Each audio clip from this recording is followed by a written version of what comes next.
sometimes it takes it to another level. It's just kind of just teasing, man. So I just feel like right now the state of where women are and what's acceptable.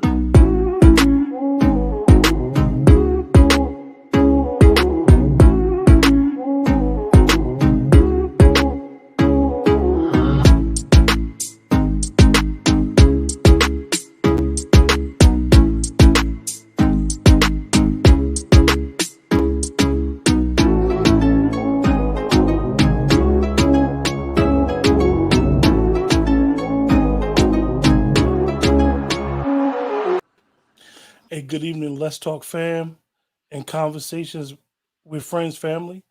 And tonight we have a very good show. We want to discuss something that I believe and the co-host, Melodic Storm, believes is very prevalent and very important in our community to talk about. We have our three panelists tonight. William Washington, he is New York City Spanish Harlem elder and spoken storyteller. Mr. Washington is part-time off-Broadway performer. He also is the author of 2 books. His most recent offering is titled The Broken Book, Love Given, Love Taken, Love Lost, Healing, and it's his life's assignment. I like that. Healing is your life's assignment. Let me just ask you, William, real quick one question before we go to the next person. Appreciate you coming on the show. Appreciate everything you do. Just let the audience know what you do with your poetry on Instagram because you didn't put that in the bio. Unmute your mic. Yes, that's old people stuff. Sorry about that. But on Instagram, I'm the host of the pretty popular show, One on Poetry. And on that show, I allow poets, speakers, motivational speakers, even singers sometimes, to express themselves. We talk about their life and what they have going on and allow them to express their poetry. You know, I stay out of the poetry thing. I don't spit no poetry on the show when I have a feature. It's all about the poet, the speaker, because everything else in society is trying to mute us. So I said it's important to have these shows that allow us to speak and speak our mind. So that's basically it. Great. Definitely appreciate you coming on to be a panelist. Since you called yourself an elder, I'm gonna say that we're gonna rely on you for some elder. I believe in that. I appreciate elder expertise. Our next panelist has been on the show before. Elliot Fant is from Newark, New Jersey, born, author, poet, publisher, and educator. Through his early years, Elliot developed a love for creative expression and gradually developed his poetry skills early in his adolescence. Elliot published his first collection of poetry and short stories entitled The Execution of Revolution in 2012, and then to follow that effort with a second collection entitled The Long Way Home, released September 2013. The World as I See It is Elliot's third publication to be released in the summer of 2020. Well, I guess you must have released that already, right, Elliot? Yeah, it's done, man. Okay. The print company, I went through tons of stuff with the overseas print company that I was under, and it kind of pushed me back, but it's done. It's going to be here real soon. So you have what you call Rebel Link series. Explain that. Well, Rebel Series, that was actually a show that we were doing, creative expression piece, not just for poetry, but for all forms of creative expression. We were doing it right here in Newark. That was 2016, 2017, 2018. Had a team of people that I worked with initially. That group disbanded, and then it was just me and my partner, Roz, for the next couple of years, just curating and hosting shows. I really wanted to be kind of in the vein of a poetic version of In Living Color, hip hop driven, and all of that. And it did well. It did well for a couple of years. I started having to work 2 jobs and get my finances together, and it wasn't pulling in so much where I could, just have that be my only means of income. So I had to kind of step away for a little bit, but maybe in another year or 2, I may reintroduce it. Who knows? Oh, great. Our third and final panelist is no stranger to the show, Nicole R. Brookins, native of Newark. She's been writing poetry as early as 9 years old and has continued to develop as a writer through years. She has a unique, whimsical way of creating her different pieces of work, whether she writes through storytelling or ending with an unexpected twist. Nicole attended Morgan State in Baltimore, Maryland. Later, she transferred and graduated from Clemson University, South Carolina. She has a BA in secondary education in Spanish, and she also is a proud member of Sigma Gamma Rho. What's up, Nicole? Hey.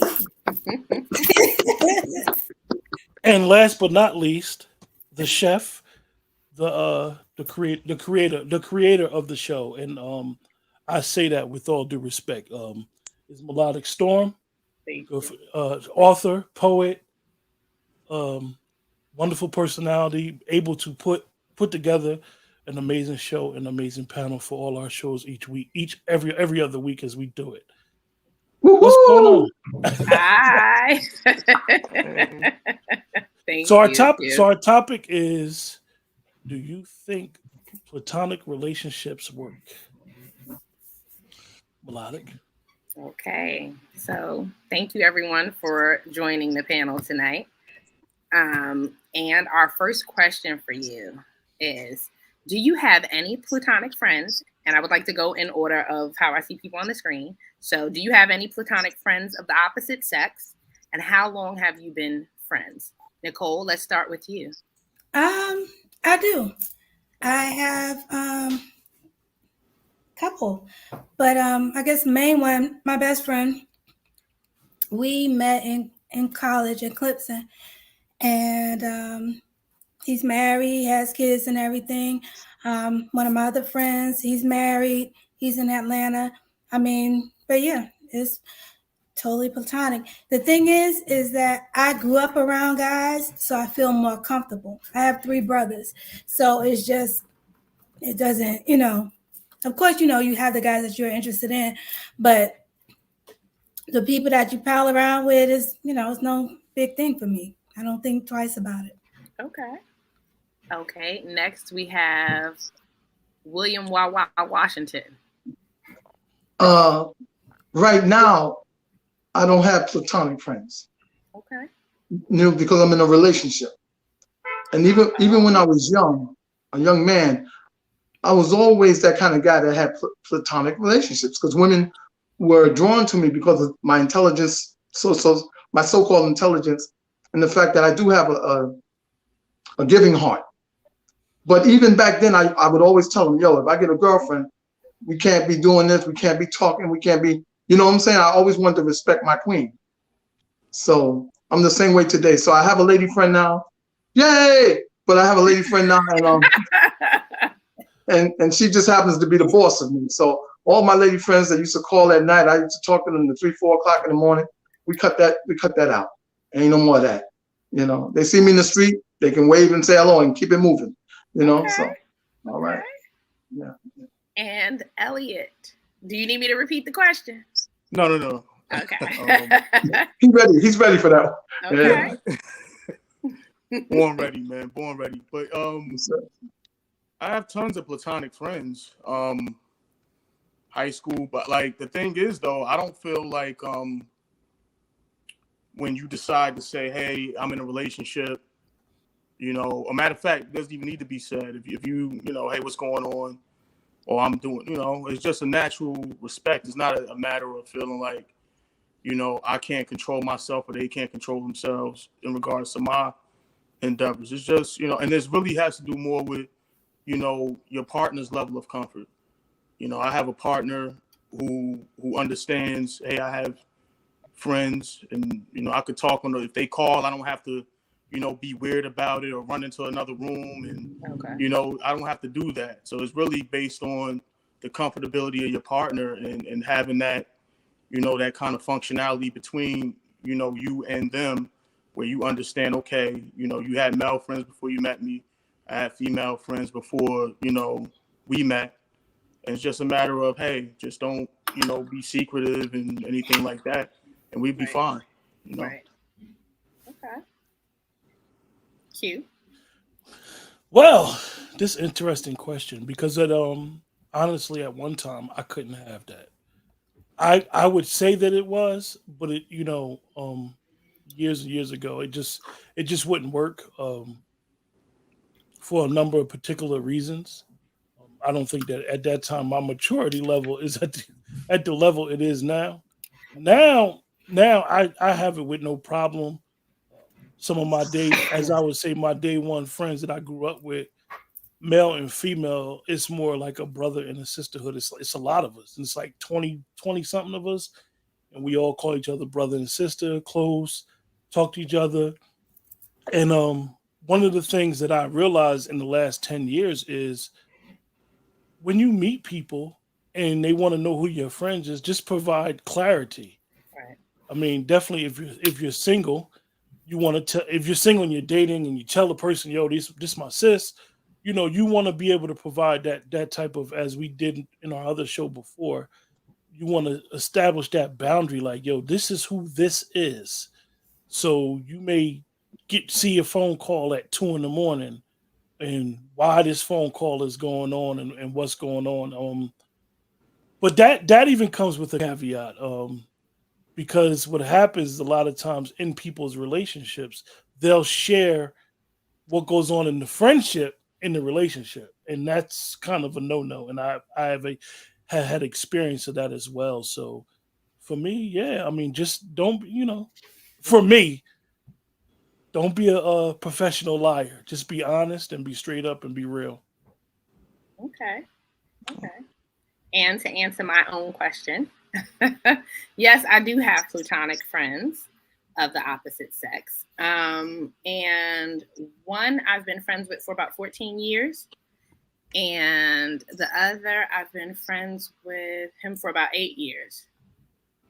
So I'm going to reserve my my opinion until we get further into the show. Let me ask you guys. This the question I got for the panel as well. Is it a challenge for you guys to resist moments of intimacy with that particular friend? William, I know you said you cut off all platonic friendships. This would basically be more towards Elliot, Nicole, and No. Listen. Even though I cut them off, I mean, I don't mean completely cut them off. So I'm sorry if I put that out there like that. But see, there's certain boundaries, there's certain emotions that I cannot control. And I'm not talking about mine. I'm talking about that platonic friend. You know, a lot of the women that I've been friends with, you know, we're this close. We have always been this close from sleeping with each other. But if it's one thing or another, I was lucky enough, well, a few of them when I was young, I slept with them, I ain't gonna lie. But as an adult, I was lucky enough to have that fortitude that you don't get into. You're a mature man, so you know what you want in life. You know, I had children, I had wife. I've been married twice. Each marriage was for 20 years. Each marriage, 20 years on the dot. So I had to weigh what would be more important, a friend, or what me and my wife worked to build on for these 20 years. Right. And I'm telling you, as I look here in the camera, it's not as easy as we are saying on the screen. Because I've had women that I've shared more with, and she shared more with me than I've actually shared with my wives. And I know that wasn't right. But that they were so platonic, it was like they were part of my skin. I shared more with them than I did my own wives. William, okay. Mulata, go ahead. Okay, William, I just have a question. So I'm just curious. Does the fact that you're a spoken word artist come into play with these relationships? Because I know sometimes people are so touched by pieces that artists present that they feel like you're talking to them. So I wonder if that comes into play also. Now it does, because I have people that know I'm married. Well, not married now, but they know I have a significant other. Mm-hmm. But they don't hear it. You know what? They don't hear that. They hear the poetry, the spoken words, those love poems. Okay. And when they get down and depressed, they still call me or text me. What should I do? I need you to say something to me. Make me feel better. Okay. And it's hard. It's not easy.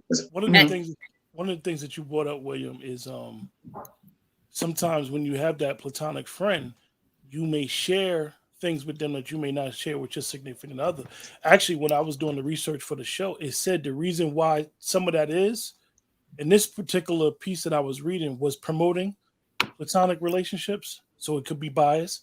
But basically it was saying that the reason why that is because you don't expect something from that individual. Like when you're talking to a platonic friend, from what they're saying is, it's no expectation to know nothing physical. You're able to, as we would say, pop your collar, and as females would say, let your hair down.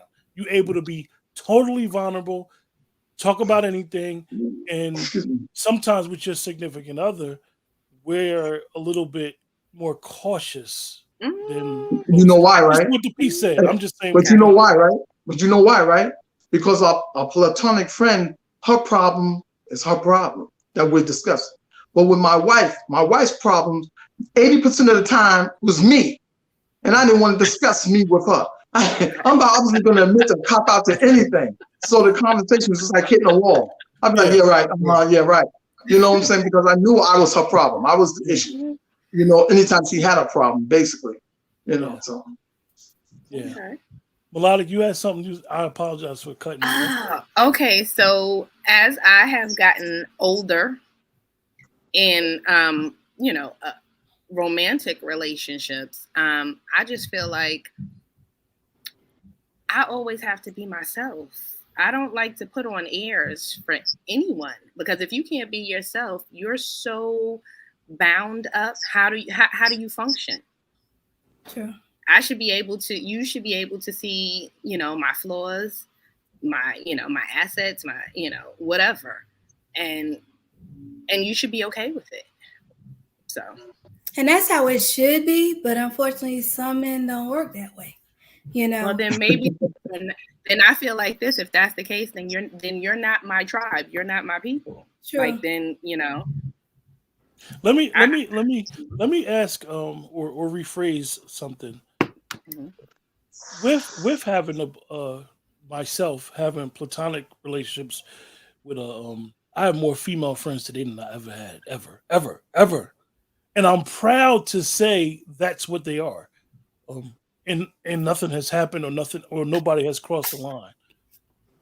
Let me ask you guys something. For me, it's more like when you meet a female and you meet them, no matter how you meet them, and you be like, yo, they super dope. You want to promote them, you want to talk about them, you thankful for them, and you believe that they are, as we would say, the shit. but that has never, for me, that has never only in one instance where I didn't establish a boundary. When I started establishing boundaries and provided clarity, and they provided clarity as well, because it's a two-way street with a friendship. Absolutely.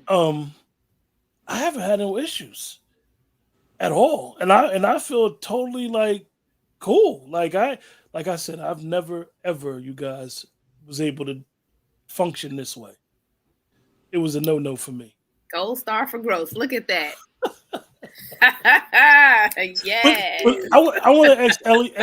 I want to ask you a question, and it's basically for the brothers, you and William. Being that, like, for men, when you're honorable, when you're considered a nice guy, good head on your shoulders, and people come to you for advice, and then not only you'll attract men for advice, and you'll definitely attract women for advice. How do you guys handle that? Because that's a platonic relationship. How do you guys handle that? Elliot? I don't handle it. I haven't been in a situation where the advice that was coveted from me was anything that was ever a problem for me to give. As far as women coming to me, I don't like to do the, them talking about their problems with their men with me. I typically shut down conversations that lead into you dogging, out the guy that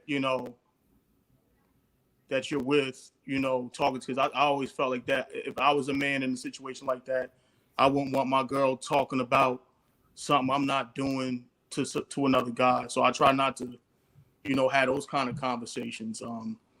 And a few times, it's natural, whether it be in college or after you get out, those conversations come up with women, or whatever the case. That's just a natural part of you know, the banter that comes from knowing people and people, you know, going through what they go through and feeling comfortable enough with you to share it, you know. But I mean, typically, I'm so super confident in the control I have over myself. You know what I'm saying? That I can engage with people and it not be anything. Now, Right. I do know sometimes people are friends because they can't be nothing else. And that, you know, like one party is like, you know, you're cool in this way, but I don't like you in this way. But the other party is like, I like you in this way. You know what I'm saying? And you don't want to lose the person totally. Typically, it happens when men are trying to cover women. You know, like, oh, I don't want to lose connection with her totally, so I'll play like I'm her friend. And that's those are the kind of situations that are dangerous. Right, you're keeping your foot in the door, right? Yeah, because they're playing it like it's friendship when really it's just you haven't acquiesced to, you know, what I want you to do or be to me yet. Right. So I'm gonna just hang around, and that's what a lot of people are forced into nowadays, and that's why there's a lot of lack of trust from others. And you know, I don't want you to be cool with this person because typically that's how it is. Workplace wives, husbands, things like that. Yeah, work husband and work wife. That's I think that's weird. But anyway, what about you, William? You know, now what I'm going to say sounds crazy, but even as a child, you know, I suffered epilepsy up to the first 12 years of my life. So during those times of seizures and those storms, I was basically by myself because I didn't have friends. People didn't want to be around me because they were afraid I might get sick. So I was able to look inside myself at a very early age. And I knew, and it sounds crazy, but I knew being left-handed in Aquarius, I was God. I knew. Say that again. Being I'm left-handed in Aquarian, I'm God. I knew at an early age that people were attracted to me in a different sense. It wasn't sexual because I was black, poor, and ashy. It was from an inside thing. Girls my age would just look at me funny, like, you so wise, you so smart. Help me with this, tell me this. And then when I would date those girls, those mothers were attracted to me more than their daughters was. And I couldn't figure out what it was. It wasn't sexual. I wasn't walking around their house showing my, you know, whatever. I wasn't doing any of that. I wasn't disrespectful. It took me into my maybe early 20s to figure out what it was. It was that God that they saw in me. I didn't even see it. They saw the God in me because I was so respectful to women. And I had a terrible temper. I was a fighting dude when I was young. I'd fight a dude. If I see a dude arguing with his woman, the crazy just came. I knew I should walk away, but most of the time I said, yo, brother, that ain't the way. So either I end up kicking his ass or he kicked mine. I was there for that woman. I was there for that woman. I took that ass kicking with a smile on my face because I knew I stopped him from beating her up. So I took one for the team. So they saw that, and to this day, as a poet, they see it even more. You know, so I always have to be extremely careful, not because of what I feel.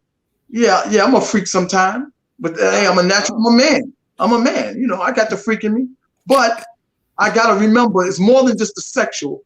It's this and it's this that really turns women on. If you can get to their heart and their mind, oh.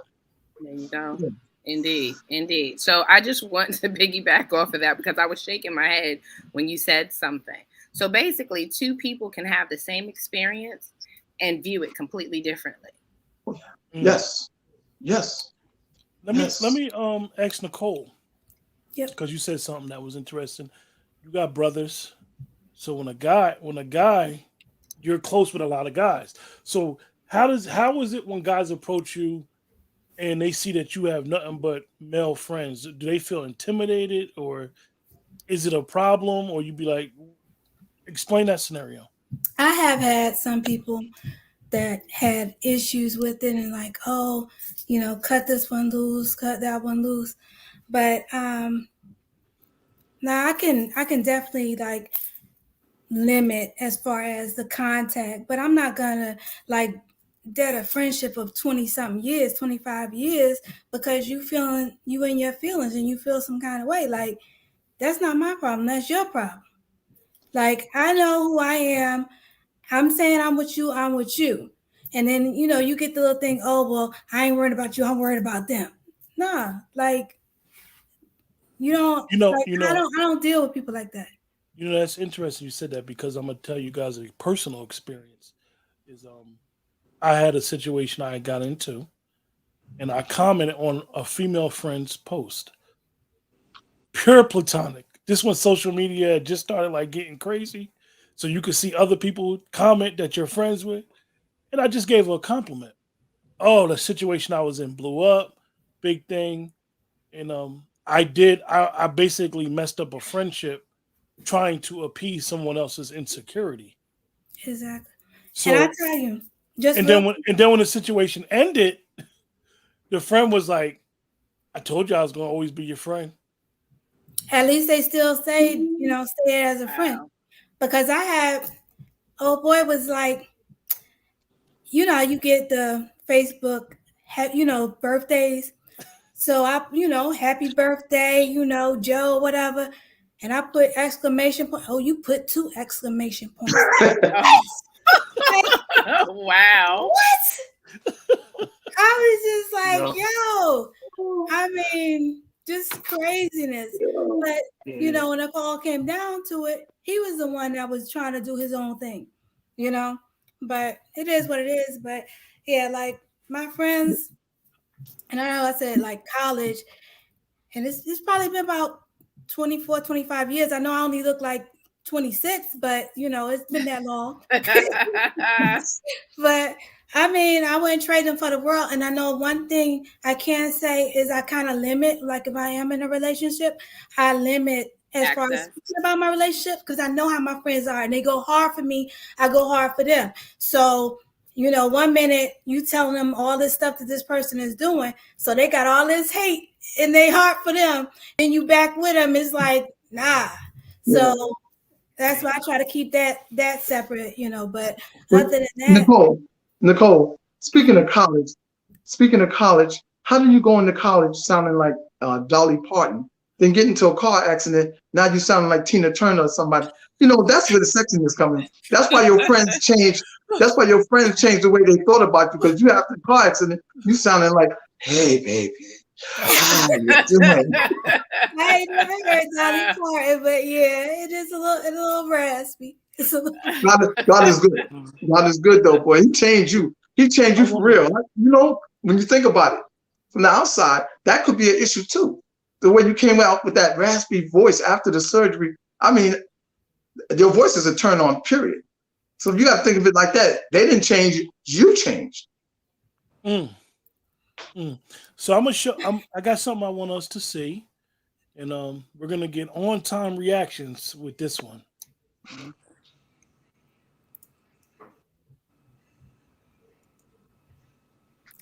We can't hear it, Q. Hold on. Okay.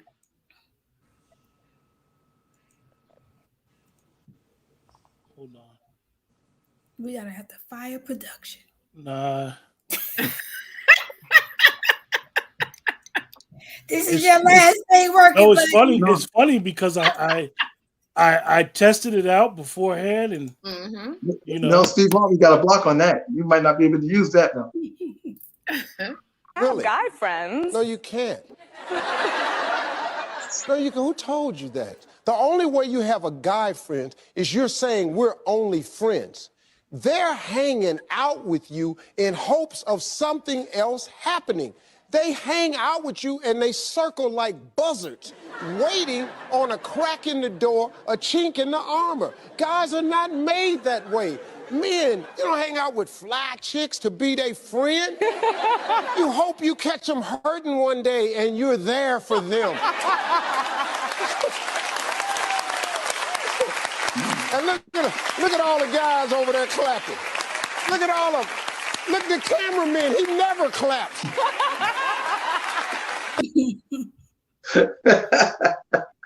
He's right. You're right. He's right. But I think women can tell. Women can tell if someone is your genuine friend or someone waiting in the wings to swoop in on you. Not always. Not always. No, not always. Not always, because more often than not, knowing the type of person that you are, you know, sometimes people will wait for a moment of weakness. And I feel like there's a certain type of person that does stuff like that. So. Hey, the married guy is more, you should be more leery of a man that's married than you are your single platonic friends. Because those cats that marry, you know, they know that you look at them like a safety net because they're married. You wouldn't do that because you're married. But those are the ones that might turn on you in a minute. Right. You know what I'm saying? I think that Steve, you know, Steve, if anybody likes Steve or disagrees with Steve, Steve is very honest. Steve speaks about himself, his own issues a lot. His own predatory nature. Yeah, his own way. And,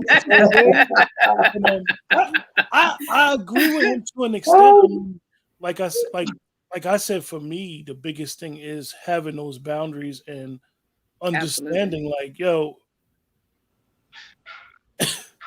like to me, anybody that waits for a weak moment from somebody, that is a predator. That is somebody that's weak. That's cornball. That's sucker shit, in my opinion. I mean, but is that worse? Somebody when they're mentally. Is that worse than the woman who knows this, who pretends to be distraught and everything, so that predator can come get her? Remember, you've got women like that too, that play victim. Yeah, you know, they want to be swooped on. Think about it. Yeah. I think it takes two to tango. In all honesty, it definitely takes two to tango.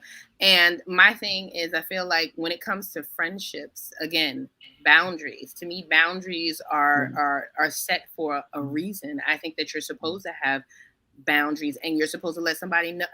Put it like this: if you're interested romantically in someone, you should let them know that you're interested romantically in them. Don't pretend to be my friend and then, you know, creep in when you feel like, you know, you see an opening. That's one of the most unattractive things in the world to me. Yeah. Even like the case you just said, the example is, if you do have somebody that's a platonic friend and you feel like, yo, y'all getting too close, I would suggest that somebody be like, yo, we getting too close. Either try to separate the closeness, or be like, look, we can't, even to the point where you may have to separate the friendship. Be like, nah, we can't be friends. And I think that both parties should respect those boundaries. I mean, a lot of times, and I keep going back to that show we did, because the more that you mature and understand boundaries and understand situations, you won't put yourself in situations. You'll see it. You'll see the trap. I mean, William, you know, I'm just going to use you as an example, because you are the elder and you do have a show, and you do make people feel comfortable. I've seen your shows. You as a host, you make people feel comfortable because you want them to feel comfortable. You want people to realize, like, I'm giving you a vehicle to express your art. Right. Yes. However, with that, people don't do that often. So your kindness, you're being the big brother, you're being the elder, and you showing everybody love. A lot of us aren't used to it. Indeed. And we tend to, oh, he must be feeling me. Well, some females are not used to male attention. And that part also. Yeah. That part also. Yeah. And you know, like that comes to my fault as well, because that's why I have a small team. I don't just pick women at random. I mean, Melodic Storm, I know her work from a long time and from the city, you know, person. But still, I have a small team that says, I don't think she would be good for the show, or we'll take a 4-panel or 3-panel vote, depending on how many on my team at that particular month. And we'll say, yeah, she's good. She got books, she's an author, and she speaks well. You know, same thing with Nicole. Oh, wow, she speaks well. And we heard her on an open mic. And before I could say anything, 2 of the team members, one of them was Sammy Rain, Darkman Blues. They was like, yeah, I'm gonna make out her flyers right now. He didn't even have your picture. So you see, so it works like that. We have to be leery about who we put on the show. Right. That's why a lot of male and female poets that you would think would have been on our show is not on our show, because we know that once they get that platform, they're going to turn it into what they want to turn it into. Right. They'll come on there with an erotic agenda or a negative agenda on men, and vice versa. The men talk about, or those men that cuss and call every woman a B. You can't be on the show doing that. So, you know, that's where it comes in. That's where I come in. I make sure. Sometimes they sneak in. That boundary. Yeah, and sometimes they sneak in. I might get one that's up to something. I remember one very particular dude from the South, slim guy, but I ain't gonna say no names. As soon as the show started, it was all about, no, you should have let me have more time. Most shows let me have more time. Right then, I turned off. I was asking him a question, couldn't wait for the show to end. You know what I'm saying? I wouldn't even ask him the good questions. I made sure I was like, okay, go ahead, do your poetry. All right. And that one got through, but that was the only one. Never again, you know? So I have a quick question. I'd like to ask this question to all of the panelists, and then I would like to give you guys some research. Okay. Do you believe that men are predatory in nature as stated in the Steve Harvey video? The first thought that comes to your mind. Q? I'm offended as hell. He said predators. You know what it is that I always consider myself a well-read person, and then being exposed to you guys, and I always say it, you guys are poets. I'm not a poet. I've been around poets for the last 2.5 years. I'm very, very careful with words. I listen very, very attentively, and I just think that like I said, I think that Steve gives great advice. I think that Steve gets very personal with his advice, but all men don't say that. He should say some, or he should say a lot of the brothers that he's connected with, because some men are very naive and oblivious, just like women are. Some men could just be around a bunch of women and just not even think of, and a female will be feeling them, and he'd be like, "Why you ain't never say nothing?" Because that's just who she is. So I think that predator. I think that we like to hunt. Okay. Okay. Nicole? That's what I was going to say. Yeah, there are some predators, but most men are hunters. So, yeah, they're going to go after that woman that they see. But just like you said, you'll get the ones like, oh, you know, I didn't know you're interested. I've actually had years later people trying to get in contact with me like, oh, you know, I used to like you in high school. What? Like high school, you never said nothing? Like I had no idea. Like how is somebody supposed to know that you're interested in them if you don't say anything? Right. But yeah, but as far as like predators, no, not everybody. Okay. Elliot? Yeah. I mean, the first thing is I would like to know how he defines predatory.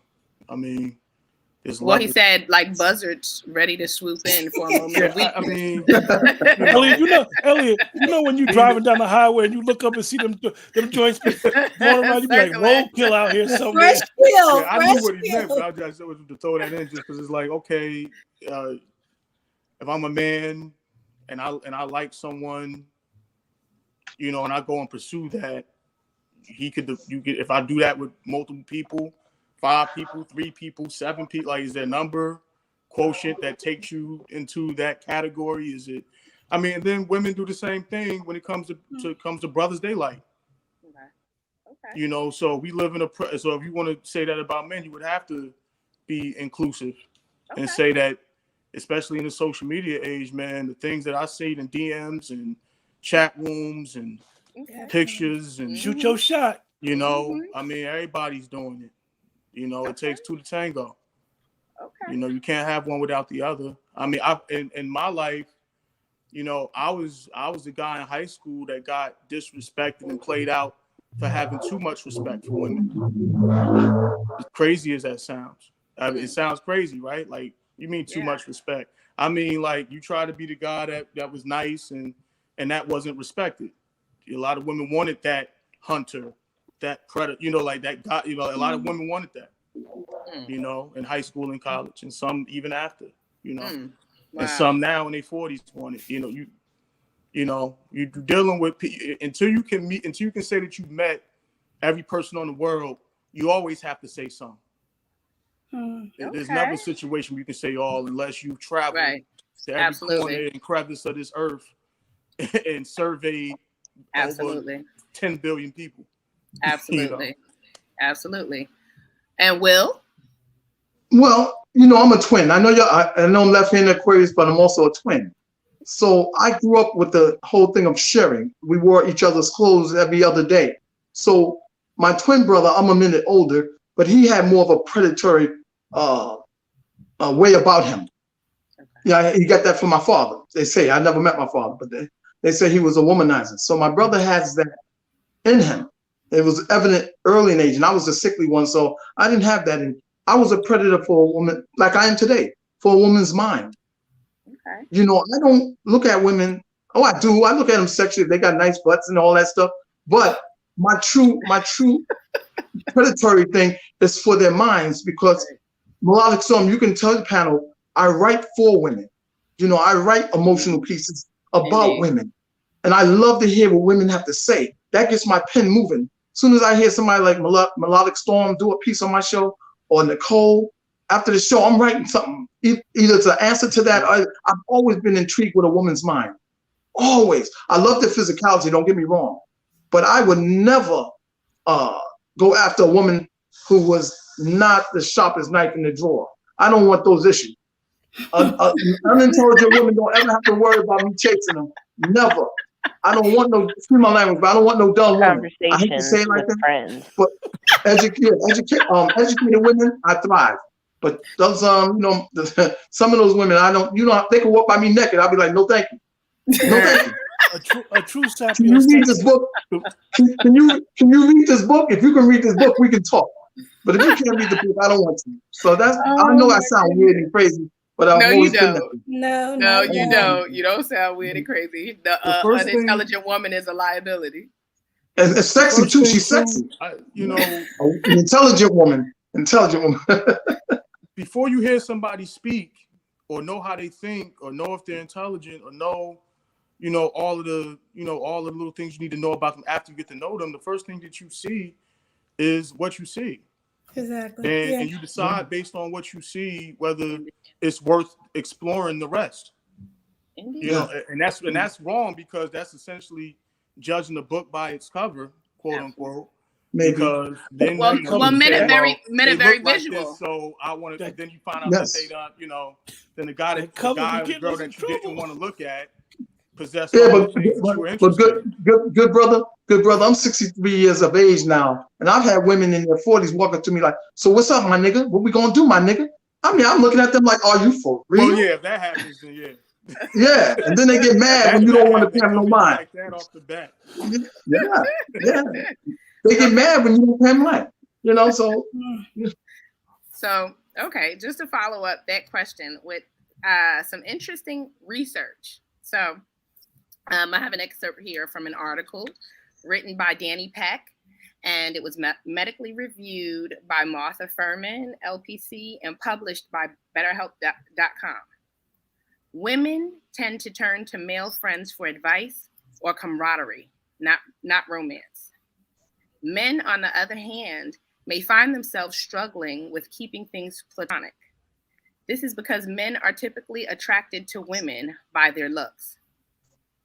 Their sexual desire for a woman is what encourages him to learn as much as he can about her, which leads him to fall in love with her eventually. Men are inherently drawn to women that will make good mates. So to be friends with a woman may be all the more difficult for a man. Attraction is everything. The moment one friend becomes attracted to the other friend, no matter which friend feels the attraction first, that's when things stop being platonic. If the friends have to set boundaries for their relationship, or if one continues to lie to himself or herself about being okay with the way things are when they want more, that's when things go from being platonic to a burgeoning romance. Yeah. Interesting perspective. Okay. Now, I just want to give you guys some more information because I have another excerpt here. Give me 1 second. Okay. And hold on 1 second. All right. Oh, wait a minute. Okay. So this excerpt is from the Scientific American website. And the research was published by Blaski Recheck and by the Journal of Social and Personal Relationships. So Daily experience suggests that non-romantic relationships between males and females are not only possible, but common. Men and women live, work, and play side by side and generally seem to be able to avoid spontaneously sleeping together. However, the possibility remains that this apparently platonic coexistence is merely a facade, an elaborate dance covering up countless sexual impulses bubbling just beneath the surface. New research suggests that there may be some truth to this possibility, that we may think we're capable of being just friends with members of the opposite sex, but the opportunity or perceived opportunity for romance is often lurking just around the corner, waiting to pounce at the most inopportune moment. So 88 pairs of undergraduate students were studied. They were opposite sex friends. They were unable to speak to each other or anyone else about the study for accurate and honest responses. They were then separated and asked a series of questions regarding their romantic feelings or lack thereof for the friendship that they were taking the study with. The results suggest large gender differences in how men and women experience opposite sex friendships. Men were much more attracted to their female friends than vice versa. Men were also more likely than women to think that their opposite sex friends were attracted to them. Women, too, were blind to the mindset of their opposite sex friends because females generally were not attracted to their male friends. They assumed that this lack of attraction was mutual. As a result, men consistently overestimated the level of attention felt by their female friends, and women consistently underestimated the level of attraction felt by their male friends. The men were much more interested in pursuing a dating relationship than the females, as the females were more uninterested in the males that were previously involved in a relationship with someone else. These results of the study suggested that men, relative to women, have a particularly hard time being just friends. There was also another study of 249 adults, and the results were pretty similar. I thought you guys would find that really interesting. No, I do, but were they African American adults or were they white adults? That was not disclosed. Yeah. It might change some numbers around. Indeed. Yeah. Indeed. I definitely found that very interesting. I was a little shocked, but again, I say two people can have the same experiences and both can perceive the situation or the experience completely differently. So definitely need to in my opinion explain get some clarity if you have those type of relationships. Right. It's very important. Does anyone have anything else that we didn't discuss that we need to discuss about this area? Nicole? Always give me. Nope, I think I'm good. I have one more question for everyone on the panel, and this is an interesting one as well. Do you believe that once physical boundaries have been crossed in an opposite sex friendship, that it can be repaired and it can go back to a platonic relationship? No way. Okay. No way. Would you like to expand on that? Because once we cross the line, depending on who has a significant other, once we cross the line, you mine. Okay. You mine. And I know you already. Since we had this platonic relationship, I know how you think. And it's going to be it's not going to be a good relationship. Right. Because the same things you was telling me, I'll be every day.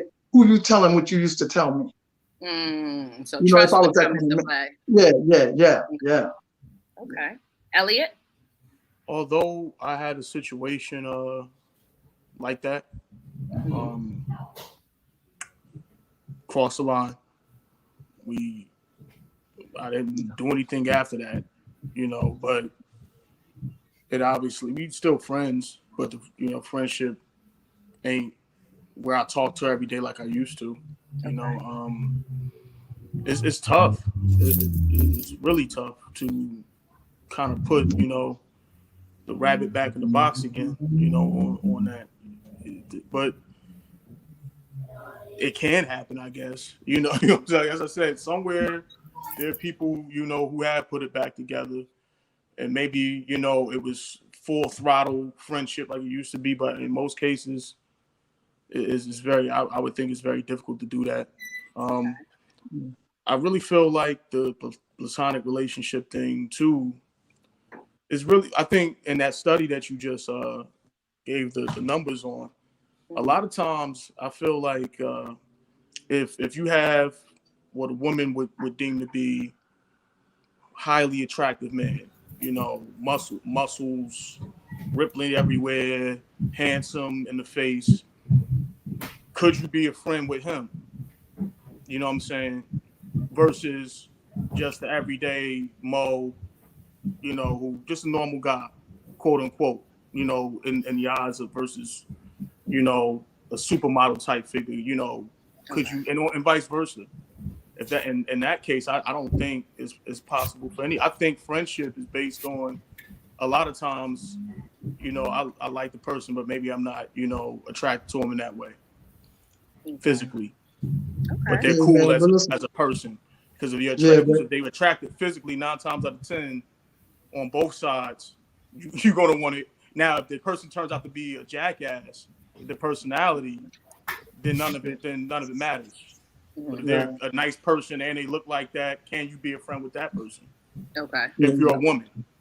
Okay. Or can you be a friend with gorgeous woman, supermodel, but she's also, you know, a humanitarian, you know, a philanthropist, and you know, motherly and very nice. Could you be a friend with that person? Okay. Hey, man, a woman like that, she got 20, 30 to 100 other men as her best friends. You know what I'm saying? Like, she's like Mother Goose. She got 100 best friends because she's so beautiful and wonderful. Right,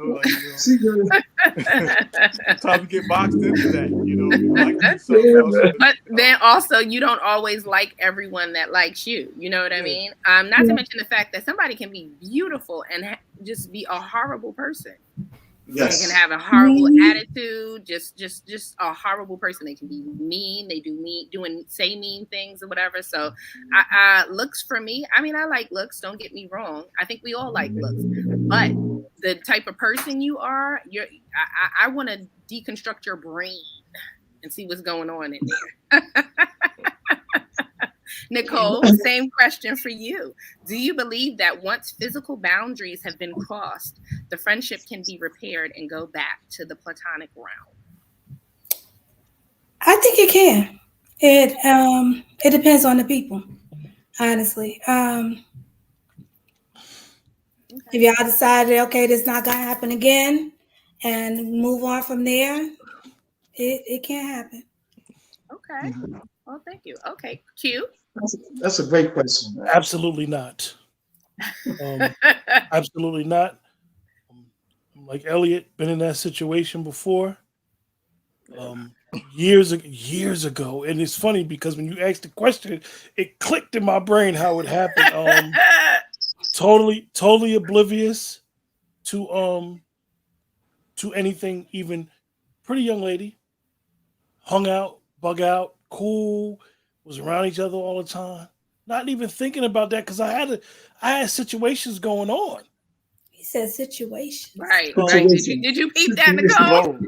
and next thing I know, because it was presented to me that her friend was into me, whatever. But not that I wasn't into her friend. Her friend was nice looking. I just had other stuff going on. They was more like the homies. Mm-hmm. Oh, that was one crazy night. Oh, it was a mistake. Oh. So I'm saying, okay, it was a mistake. But doesn't that hurt you more? The next day, it was another mistake. Oh, no, wait a minute. Wow. We ain't making that many mistakes. The next day, another mistake, that's a habit. So yeah, so it's funny because after that, it was like they messing around. Me and the young lady was messing around, and it's crazy because the friendship was destroyed. Right. And the proof of the friendship being destroyed is we had an argument. I stuck to my guns. She stuck to her guns. Yeah. We ain't Yeah. speak for 20 years. Wow. So for me, I don't think that I think that when you cross those boundaries, for me, it has been like I've in my own life I have seen where it's not a good thing. Right. Okay, so I'm going to answer my own question. Thank you, everyone, for your opinion. Now, I do not believe that once physical boundaries are crossed, it can go back to platonic friendship. No. And I also reserved my opinion for the end of the show. So I do believe that you can have platonic friends. As stated, I do have 2 close platonic male friends, and I look at them like my brothers. I don't even look at them like that. Like, you know. Why do we? You know? But honestly, when we talk about our friends, our platonic friends of the opposite sex, why do we always make that face? Like, because okay, no, you know why? Because my thing is, if I'm, you know, interested in someone romantically, and they're decent looking guys, but they, like I said, I look at them like, oh, that's my boy, that's my brother, that's the homie. You know what I mean? Like, no, like it never, ever, ever, ever. How'd you get there? How'd you get to that? Mutual friends and just, you know, getting to know each other, you know, over, you know, the years or whatever. So, you know. So the initial meeting was what? You just like from the very first time you met them, it was like, yeah, they just gonna be my friend. Or did something like spark that? No, from the very first time, you know, meeting, like, nah, that's the homie. This is my friend, and this is, you know, that's my friend. You know, and Nicole, that's that. Nicole, it just sounds, and it always sounded like that to me when I was young, not now. But when I was young, it just sounded so demeaning when girls would say, oh, you're like a brother to me. I'm looking at them like, I don't want to be your brother. I want to be your lover. What your man got that I ain't got? Why I can't be your lover? You know why? I'm not your damn brother, man. I trust and believe. If we spent the night, I wouldn't be acting like your brother. I'm telling you right now.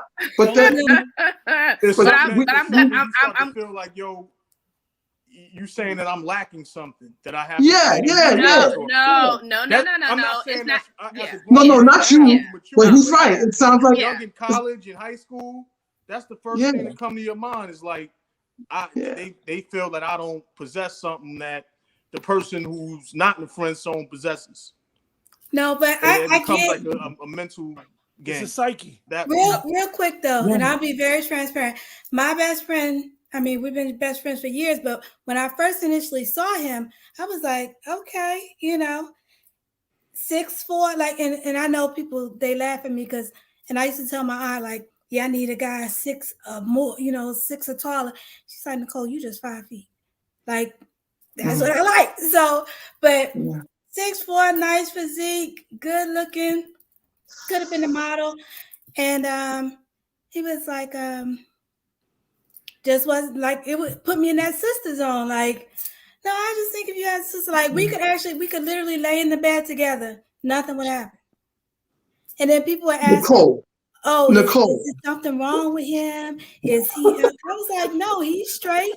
But that's what it is. Like, I mean, well, I'm gonna say this. I wouldn't lay in the bed with any of my platonic friends. I wouldn't know. I would lay in the bed with any of my platonic friends. If you know your car broke down, I don't even know if you could stay at my house. I'll drive you to the hotel, or let me call AAA and help you out or whatever. Especially if you're in a romantic relationship or committed relationship. Like, yeah, there are definitely So I will say this in regards to what William said earlier. Yes, I feel like there are you can still be friends with your platonic friends. But even if I'm not in a relationship, you can't stay over my house. Like, no. Let me just end that brother thing. When and I'm not trying to be biased against anybody, because I'm a fair dude. But when the woman says, "Oh, you like my brother," first thing I think she's thinking I'm wearing pastels and snapping in the letter Z. You know what I'm saying? No. I got to go check myself. I'm like, what the hell? No, and that's not. Well, That is hilarious. Okay, Wawa. No, because the crazy thing is, like, I want their, like, just knowing certain things. Like, I want their relationships to work out for them. You understand what I'm saying? Like, Yes. in all honesty, one of my close friends is engaged. I know his fiance. She is super cool. I root for them all the time. You know what I mean? Like, we go to have invited each other to different functions, etc. My thing is, I feel like if my dude has a friend, okay, we all need to be friends. There never needs to be an instance where you two are going out to dinner by yourself. We all need to meet up. Let's go and let's have a couples dinner. I mean, I think that falls into play with the boundaries as well.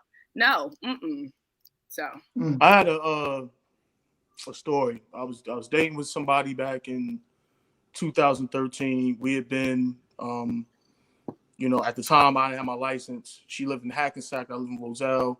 But we would communicate. We wouldn't see each other every day, right? So like 7-8 months passed. Her mother passed away, and it was only her and her mother living together. So when that happened, I went out there, and we were staying together. I remember I was watching the movie. She had gone to sleep. It was like 1:00 in the morning. Guy, calls the phone. Some guy calls the phone. Answered the phone. I grabbed not answered, but I grabbed it and handed it to her. She woke up, said a couple things to him, got off the phone. Now, I was like, well, who's that? And she never, told me, hey, I got this guy best friend and we all need to hang out. It was the first time I had ever. So she says to him, says to me, well, that's my friend. I forgot the guy's name. My friend so-and-so. And he probably just calling this late because, just to check on me about my mother passing, this, that, and the third. So I let it go. I let it go. We were moving stuff out of the house, and she had somebody come that was trying to purchase her mother's car and everything like that. We drove to the bank so the guy could get the money out to pay her with. Phone goes off again. Now, I don't like checking phones and all of that, but I was like, something just, like you could tell when somebody first tells you something, you kind of feel like it's bullshit. Your spidey I'm like, senses I'll check tingling. this once, and if I'm wrong, I'll never do it again. But I just had a sixth sense of, right. So I checked it. So now she said the only reason this guy contacted her is because her mother passed away. So now I'm seeing, this is January 2013. I'm looking at messages that her mother passed away in December. The messages predated, went all the way back to August. You know what I'm saying? So now I'm infuriated. You know what I'm saying? Because that's just something stupid to lie. If the guy is your friend, why lie? Like, and that's the problem that people, instead of just tell the truth, dude. Like the more like what you said in the very beginning of this, to start this off, just tell the truth. Because now you've created an air of doubt where it didn't have to exist. Right. Now I can trust you about nothing. Because if it's a friend, like that should be known at the very beginning. In the beginning. Like, how you come in 6 months later, oh yeah, that's my best friend. Like, how y'all is best friends? Like, how are y'all friends, period? I never heard about this person. That's just strange to me. Or in the moment that he calls, just say, hey, that's a friend of mine. Don't your mother you throw your mother in and say the reason why, because your mother passed away and you knew it wasn't true. You know what I'm saying? Like, it's just. And then even calls and stuff, like, if, I might call like during the day, if anything, but normally it's a text or something, or you call me. Like, I'm not, it's just certain things you just shouldn't do. Like, why would you be calling somebody at 1:00 at night? Right. Some people are insecure, and then some people are molded and cultivated into their insecurity. You got to distinguish. And all that, it's not the lie, it's the cover up. Yeah. That's what it is. It's the cover up. There's millions of stories like that about friendships. Definitely segue that into another future show, because I think that those are topics that definitely need to be discussed. For sure. Being as they say, the guy in the glass that whenever she has a problem. Oh boy, Chris. You and Chris Rock. You and Chris Rock. Oh my God. I've even had women say that's true. So with in case of emergency, pull the switch. So with that, no, honestly, with that, you guys, I really, really appreciate you guys coming on the show, allowing yourselves to be on the panel. One thing about having discussions like this is we're just trying to push the culture forward and have these conversations and be able to talk things out. And definitely with the weather being nice, Memorial Day weekend, you guys could have chose anywhere to be this weekend, but you guys chose to come on the show and be here with us, rock with us. You know what I mean? So I don't be doing nothing, man. I'm about to watch the Heat Celtics game 7. Make me a drink. Hey, Elliot. We would invite you to the cookout. Elliot, I'm the same way, bro. Literally the same way. And you know what's crazy is I had enough fun. I'm good now. I'm content with that. William, I need you to let the audience know about your platform again, bro, because I think that what you're doing is very unique on Instagram. Indeed. And thank you. A lot of the artists' work. Before I say that, I'll just say I'm here with you guys because my lady friend said this is the only place I can go alone, without her. She's a boss of me. But actually, yes, she's a boss. She's a boss. But my platform is One on Poetry, and it's an Instagram live show. It caters to poets, speakers, singers, people of expression, motivational speakers, people of expression, people who have something to say. And it gives them a platform to say whatever they want to say, spit whatever poem they want to spit, and to actually promote themselves. So I'll take that little second. Drop that Instagram, man. So That's right. All right. But for now, that's the broken book. That's my latest obsession. Love given, love taken, love lost. And it caters to this show. There are things in that book that we could have said on tonight's show. That's why I was sitting there so bugged out and happy and crazy, because it's ironic, that you had this show. My book just came out a little while ago, and everything we're talking about might be discussed in that book. So I applaud you guys. I thank you for your greatness, man. I've been trying to get on this show, but y'all been having all these light-skinned cats on. So I said I'm gonna stay in my lane. And wait my goodness. Oh my goodness. He got a lot of hate for the light-skinned people. And I be feeling some kind of way. William, I'm not gonna take your thunder. Right. Melodic is working on something. That's all I'm gonna say. Oh, okay. All right. That's one. Yeah, and William, I received your book in the mail on I think it was like Wednesday. I haven't cracked it open yet, but I'll be working on it this week, and I'm excited to read it. And this light-skinned spoken word artist sister over here tapped to come on the show. Okay? That's right. No, man. I really love light-skinned people. Yeah. I grew out of my light-skinnedness. By the time I was 15, I started to get a little darker. Camp Harriman turned me black. I came back crispy as hell. Colorism. Y'all gotta understand. Elder William is around in the 80s when it was serious with the DeBarge era. In the 70s. PTSD from that era. DeBarge. Listen, every channel was Elder Barge. My man from Shalimar. What's his name? Howard Hewitt. The Delphonic. It was driving me crazy. I said, can a dark-skinned brother sing falsetto? I was just looking and waiting for one, but we had a few. So we did our thing. Thank you guys. What about Earth, Wind, and Fire? What is his name? Oh yes, but he was a lot of technology and stuff, but he can't sing worth a lick really. He couldn't even back then. Oh, Philip Bailey, right? Yeah, but you listen to the records, you think he was the greatest tenor in the world, but he was horrible. So the studio covered up a lot of his stuff. Philip was crazy, boy.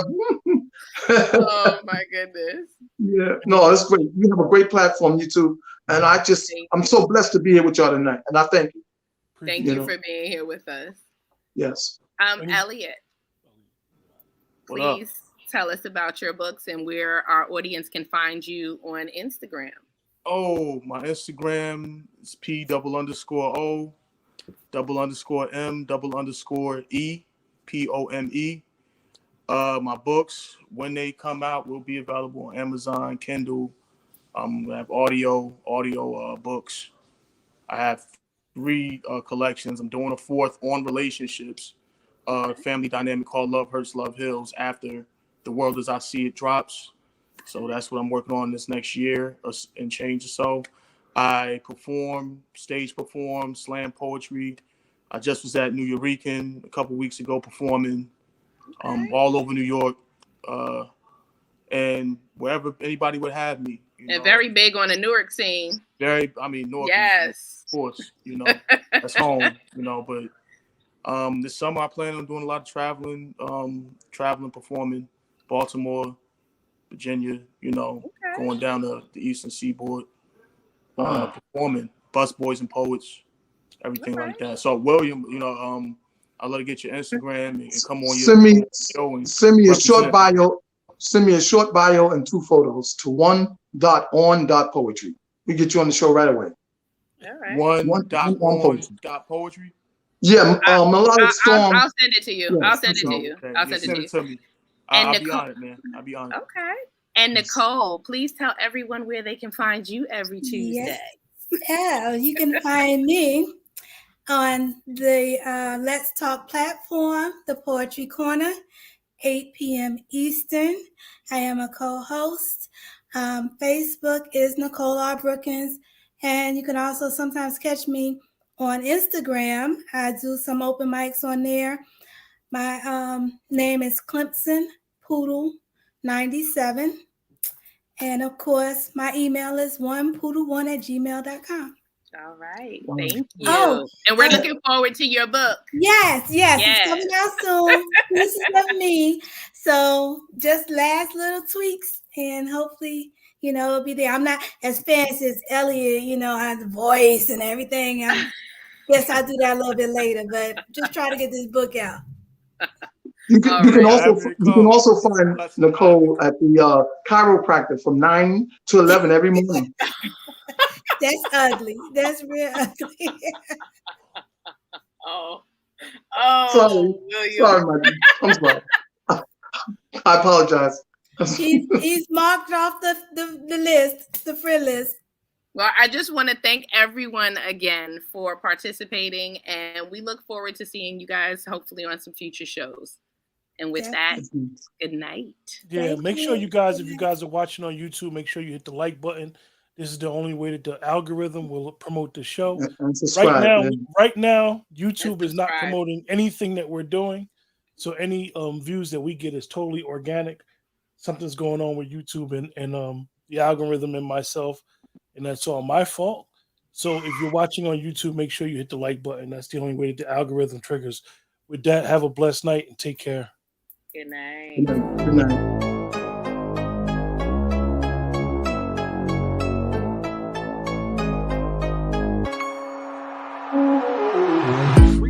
And sometimes it takes it to another level where it's just kind of teasing, man. So I just feel like right now the state of where women are, what's acceptable.